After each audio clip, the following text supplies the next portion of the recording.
everybody, it's Walsh here again from 2 Clicks Up. This time we're doing another rifle review on my Savage Axis calibered in Winchester, 270 Winchester. This gun is the Savage Axis 1, so it does not have the accu trigger. I bought this gun probably 10 months ago, and they market them as an entry-level rifle. I mean, the only thing that's entry-level about this rifle is really the cheap plastic stock, but we'll get back to that. We'll get to that as we go along. Now, the gun, as I said, it's a Savage Axis. It's the Axis 1. It's got a full stainless steel barrel and action. It's a very nice gun. It's got a 4-shot box magazine, like they all come with now. That holds 4 rounds. That you could have one up the spout if you want to. I don't think that's overly necessary. As to this doesn't have the accu trigger, so I had to get the trigger a bit lightened a bit by Alan Swan Gunsmithing at Redbank. Once again, Swanee did a really good job on it. Done with all my guns over the years, and my dad's guns and everything. He does a really good job, and the trigger's quite light, and it cracks it at just a bit over 2 pounds, so that's fine. That's fine. Not the smoothest trigger in the world, but it's fine. It's a hunting gun. Now the stock is going to be a standard little cheapy rotomold plastic extruded stocks, probably never been touched by human hands until I got hold of it, and that's the only thing that's entry level about this rifle. Bit of a recoil pad, that sling swivel stud rather, that has to stay in there, because undo that, the whole recoil pad wants to come off. So that's the way it goes. They also come with one in that end of the barrel, and you can use that to put your swivel on, or fit a bipod, or whatever you want to do. Now these guns came as a package with a Bushnell sharpshooter 3-9x40 scope and some rings.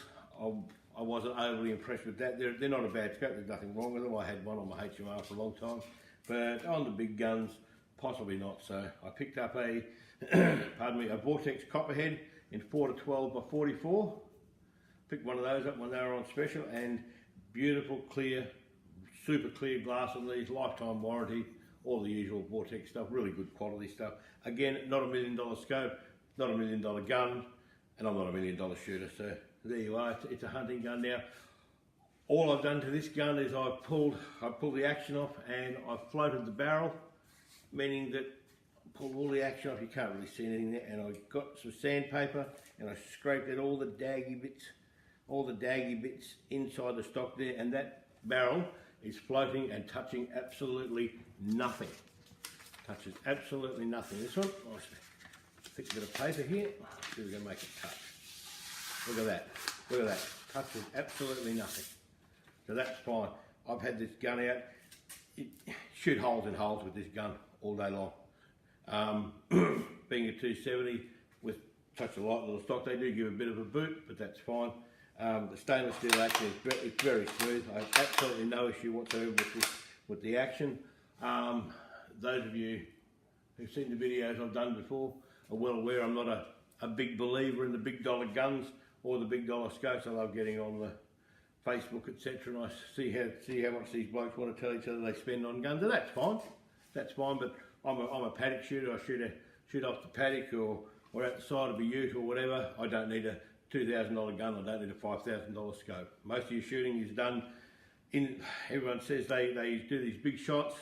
200 metres is a big shot. You don't get to do too many of them. Most of the shots you do are under 150, or mostly at the end of a spotlight. So there you go. Now for these I use reloads. I'm using reloads.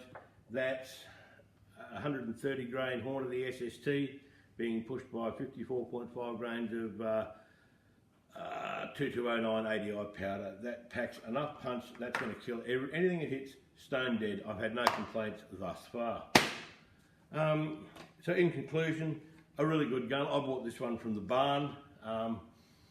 They had a big special on the Savages last year. I know a lot of people who took advantage of them. The price they had these for was just, you couldn't go past it. You really couldn't. This gun, as it sits, with the new scope, that gun owes me about $895. It's one of your other, as I say, marketed as an entry-level rifle. There's nothing really entry-level about this. This is quite a good gun. This will This will drive holes in holes, and this will do all the shooting you're going to want to do with it. Quite rugged, and again, not worth $1 million, so if you get a scratch on it, it is not the end of the world. Scratch the recycled margarine tins that they call the stock, so that's like you go and buy another stock for $20 for these things, that's all they're worth. Or you can put a Boyd stock on it later on if you want to, but I'm happy with this the way it is, and I'll keep it. So there you go, thanks for watching, and then another video done and dusted. Please like and subscribe, and remember, go 2 clicks up. See ya.